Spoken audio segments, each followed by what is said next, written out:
সম্মানিত সুধী, আসসালামু আলাইকুম রহমতুল্লাহ। কোরা পায়ে গোড়ার গতি। আনসার সম্প্রদায়ের একজন বিখ্যাত নেতা। শুধু সমাজের নেতা নন, জাহেলি যুগে তিনি ধর্মীয় নেতাও ছিলেন। খুবই সম্মানিত ব্যক্তি, চারিদিকেই তার জৌলস। নাম আমর। তার এক ছেলের নাম মুয়াজ। মুয়াজ ইসলাম গ্রহণ করে নবীজি সাল্লাল্লাহু আলাইহি সাল্লামের সাথে দিনের দাওয়াতের কাজ করে যাচ্ছেন। কিন্তু তার পিতা আমার তখনও ইসলাম কবুল করেননি। ছেলে মুয়াজের মনে দারুণ কষ্ট। হাজার হোক পিতা, তিনি দেখছেন তার পিতা জাহান্নামের আগুনের মধ্যে আচার কাটছেন। ছেলে হয়ে পিতার এই কষ্ট কিভাবে তিনি সইবেন? গভীরভাবে ভাবতে থাকেন মুয়াজ। হঠাৎ একদিন তার মাথায় একটি বুদ্ধি খেলে গেল। তারপর একদিন সবার অজান্তে তারা দুই বন্ধু মিলে একটি দারুণ কাজ করে ফেললেন। সেই কাজটি হলো, আমরের ছিল একটি মূর্তি। মূর্তিটাকে দারুণ ভালোবাসতেন, তাকে উপাসনা করতেন, আদর করতেন।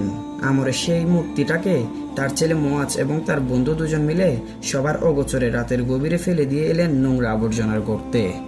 পরদিন সকাল, আমর প্রতিদিনের মতো প্রথমেই উপাসনার জন্য ছুটে গেলেন পরম প্রিয় মূর্তিটার কাছে। কিন্তু কি আশ্চর্য, মূর্তিটা গেল কোথায়? তার অতি প্রিয় মূর্তিটা পড়ে আছে নোংরা আবর্জনার ভেতর। প্রিয় জিনিসটার এমন বেহাল অবস্থা দেখে দু চোখ ফেটে কান্না উঠলে উঠত আমরের। হাই, মূর্তিটার কি এক দশা! কারা করলো এমনটি? আর যারাই করুক না কেন, বিনা প্রতিবাদে বিনা প্রতিরোধে সে এখানে এলো কেন? আমি যাকে উপাসনা করি তা তো নিশ্চয়ই ক্ষমতা আছে। সে কি পারল না তার ক্ষমতা দিয়ে দুষ্টদের প্রতিহত করতে? হাজার প্রশ্ন, হাজার জিজ্ঞাসা আমরের মনে। সব প্রশ্ন একসময় দূরে ঠেলে দিয়ে তিনি সেটাকে তুলে আনলেন নোংরার ভেতর থেকে। তারপর সেটা ধুয়ে মুছে সাফ করলেন। তার গায়ে লাগালেন আদর সুঘ্রাণ। আনন্দে তার মনটা দুলে উঠল। আহ, এই তো তুমি কেমন হেসে উঠছ! খুব খুশি মনে উপাসনা করে এবার মূর্তিটার কাঁধে ঝুলিয়ে রেখে দিলেন একখানি ধারালো তরবারি। বললেন, আমি তো জানি না কে তোমাকে এমনভাবে অপমান করেছে। জানলে নিশ্চয়ই তাকে শাস্তি দিতাম। তবে এই রেখে দিলাম তোমার কাঁধে তরবারি। এবার যদি আসে দুষ্টরা, তাহলে উচিত মতো তাদেরকে শাস্তি দিয়ে দেবে। নিশ্চয়ই পারবে তুমি, কারণ তুমি শক্তিশালী। আর দিন গড়িয়ে আবার নেমে এলো রাত। বন্ধুসহ মুয়াজ দেখলেন তার পিতার কাণ্ড কারখানা। হাসলেন মনে মনে। কি করা যায় এবার? কিভাবে ভুলের পথ থেকে আলোর পথে, সঠিক পথে আনা যায় পিতাকে? দুই বন্ধু মিলে এবার আর একটি ফোন দিয়ে আটলেন। গভীর রাত, চারিদিক নীরব নিস্তব্ধ। মুয়াজ এবং তার বন্ধু মিলে পা টিপে টিপে পৌঁছে গেলেন আমরের সেই উপাস্যের কাছে। তারপর আস্তে করে তার কাঁধ থেকে খুলে নিলেন পিতার ঝুলিয়ে রাখা তরবারি। তারপর সেখানে সেই কাঁধে ঝুলিয়ে দিলেন তরবারি বদলে একটি মরা পচা কুকুর। তারপর মূর্তিটাকে এবার ফেলে দিয়ে এলেন একটি ময়লার গর্তে। রাত শেষে আবার এলো সকাল। মহাকুশিতে সকালের প্রথমেই উপাসনার জন্য ছুটে গেলেন আমার মূর্তিটার কাছে। কিন্তু হাই, আমার উপাস্য কোথায়? আতকে উঠলেন আমর। খুঁজতে থাকলেন চারপাশ। খুঁজতে খুঁজতে অবশেষে সেটা পেলেন তিনি একটি জঘন্য আবর্জনার ভেতর। দেখেই তিনি পিছে হটলেন কিছুটা। কি সাংঘাতিক ব্যাপার! আমার উপাস্য যার এত শক্তি, সেই কিনা একটি ময়লার ভেতর পড়ে আছে। আর তার কাঁধে ঝুলছে তরবারি বদলে মরা কুকুর। কি সর্বনাশ! এতটুকু আত্মরক্ষার ক্ষমতাও তাহলে নেই আমার উপাস্যের? প্রশ্নের পর প্রশ্ন, প্রশ্নের বাণে যাজরা আমরের হৃদয় মন। তাহলে কি বৃথায় এতটা কাল আমি উপাসনা করেছি একটি ভুল উপাস্যের, যার কোনো ক্ষমতা বা শক্তিই নেই, যার আত্মরক্ষার মতো এতটুকু সামর্থ্য? ছি, কি বোকাই না আমি! অপদার্থ আর কাকে বলে? লজ্জা আর ঘৃণায় তিনি মুহ্যমান। আহত তিনি তার কৃত অপকর্মের জন্য। অনুশোচনার আগুনে তিনি দগ্ধ হচ্ছেন তিলে তিলে। ধিক্কার, শত ধিক্কার তোমাকে হে জড় পদার্থ! মূর্তিটার দিক থেকে ঘৃণায় এবং ক্ষোভে মুখ ফিরিয়ে নিলেন আমর। এবং তারপর তিনি একসময় ছেলের পথ অনুসরণ করে কবুল করলেন ইসলাম। সুবহানাল্লাহ! পিতাকে বুকে জড়িয়ে কেঁদে উঠলেন মুয়াজ। তাদের চোখ থেকে শ্রাবণের দলের মতো ক্রমাগত ঝরে পড়ছে আনন্দের অশ্রু। এই আনন্দের অনুভূতি অন্যরকম, কারণ পিতা আমর ফিরে এসেছেন অন্ধকারের পথ থেকে আলোর পথে, মিথ্যার পথ থেকে সত্যের পথে, মূর্তির উপাসনা বাদ দিয়ে আল্লাহর ইবাদতের দিকে, রাসূল সাল্লাল্লাহু আলাইহি সাল্লামের দিকে, ইসলামের দিকে। এই খুশির ভাষাই আলাদা। আমরের সেই জাহেলি যুগের বেদনাদায়ক অনুভূতি কিছুটা প্রকাশ পেয়েছে তার একটি কবিতায়।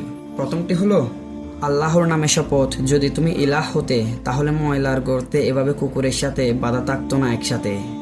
2 নম্বরটি হলো, সকল প্রশংসা মহান আল্লাহর, যিনি দানশীল, সৃষ্টির রিজিকদাতা আর দিনের বিধান দানকারী। তিনি আমাকে বাঁচিয়েছেন কবরের অন্ধকারে বন্দী হওয়ার আগে।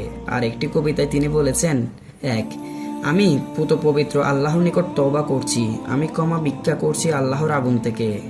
2. প্রকাশ্য ও গোপনে আমি তার অনুগ্রহের জন্য কৃতজ্ঞতা প্রকাশ ও প্রশংসা করছি হযরত আমর।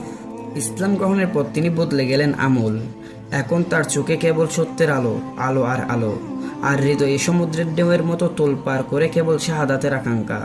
বদর যুদ্ধে হযরত আমর যোগদান করতে পারেননি, কারণ ওই সময় তিনি পায়ে প্রচণ্ডভাবে আঘাত পান। সে আঘাতে তিনি কুরাও হয়ে যান, কিন্তু বদর যুদ্ধে অংশ নিতে না পারার বেদনায় তিনি ছিলেন কাতর। প্রতি পলে পলে তিনি সেই যন্ত্রণা অনুভব করতেন। এরপর এলো উহুদের যুদ্ধ। উহুদের যুদ্ধের দামামা বেজে উঠলেই আমর এবার ডাকলেন ছেলেদের, বললেন, দেখো, তোমরা আমাকে বদরে যেতে দাওনি, আমার পা কোরা, তাতে কি হয়েছে? আমিও যুদ্ধ করতে জানি। এই কোরা পা নিয়ে আমি উহুদে যেতে চাই, চাই আমার শেষ শক্তিটুকু দিয়ে যুদ্ধ করতে। না, তোমাদের কোনো কথাই আজ আমার আর শোনা হবে না, আজ আর আমি শুনবো না। আমরের ছিল 4 জন তাগড়া জোয়ান ছেলে, যাদের সাহস ছিল সিংহের মতো, যারা ছিলেন ইসলামের একজন সাহসী সৈনিক। তারা মিনতি করে বললেন, আব্বা, আপনি মাজুর মানুষ, এই কোরা পা নিয়ে আপনার যুদ্ধে যাবার দরকার নেই, আমরা তো যাচ্ছি। তাদের কথা শুনে কেঁপে উঠলেন আমর। রাগে গড়গড় করতে করতে তিনি কুড়িয়ে কুড়িয়ে চলে গেলেন রাসূল সাল্লাল্লাহু আলাইহি সাল্লামের কাছে, বললেন তার হৃদয়ের একান্ত বাসনার কথা। সব শুনে রাসূল সাল্লাল্লাহু আলাইহি সাল্লাম বললেন, আল্লাহ তো আপনাকে মাজুর করেছেন, জিহাদ আপনার উপর ফরজ নয়। কিন্তু তবুও গোদরলেন আমর। তিনি যেতে চান উহুদ প্রান্তরে। আমরের দৃঢ়তা আর অদম্য বাসনা দেখে রাসূল সাল্লাল্লাহু আলাইহি সাল্লাম আমরের ছেলেদেরকে বললেন, যাক না যুদ্ধে, তোমরা আর তাকে বাধা দিও না, আল্লাহ পাক হয়তো তাকে শাহাদাত দান করবেন। আমর যুদ্ধে গেলেন। উহুদের যুদ্ধ ভীষণ যুদ্ধ। আমরও তার কোরা পা নিয়ে প্রাণপণে যুদ্ধ করে যাচ্ছেন। যুদ্ধের এক পর্যায়ে মুসলিম বাহিনী পরস্পর থেকে বিচ্ছিন্ন হয়ে পড়ল, বিক্ষিপ্ত হয়ে পড়ল সমগ্র মুসলিম বাহিনী। ঠিক এমনই চরম দুঃসময়ে হযরত আমর তার আদরের সন্তান খাল্লাদকে সাথে নিয়ে লড়ে চললেন মুশরিকদের বিরুদ্ধে। এবং এভাবে লড়তে লড়তেই একসময় পিতা পুত্র দুজনেই ডলে পড়লেন পরম তৃপ্তিতে শাহাদাতের কোমল কোলে। শাহাদাতের পর আমরকে কবর দেয়া হলো উহুদের পাদদেশে, পানির নালার দ্বারে। এর 46 বছর পর পানির স্রোতে কবরটি ভেঙে গেলে তাকে অন্যত্র কবর দেওয়া জরুরি হয়ে পড়ে। কিন্তু কি আশ্চর্য, 46 বছর পর আমরের লাশটি কবর থেকে উঠানো হলে দেখা গেল লাশটি সম্পূর্ণ অক্ষত এবং তাজা রয়ে গেছে। দেখলে বোঝাই যাবে না যে আমর 46 বছর আগে শাহাদাত বরণ করেছেন, বরং মনে হবে তিনি এইমাত্র শাহাদাত লাভ করেছেন। এই যে শহীদের লাশ, আর শহীদের লাশ নষ্ট হবে কিভাবে?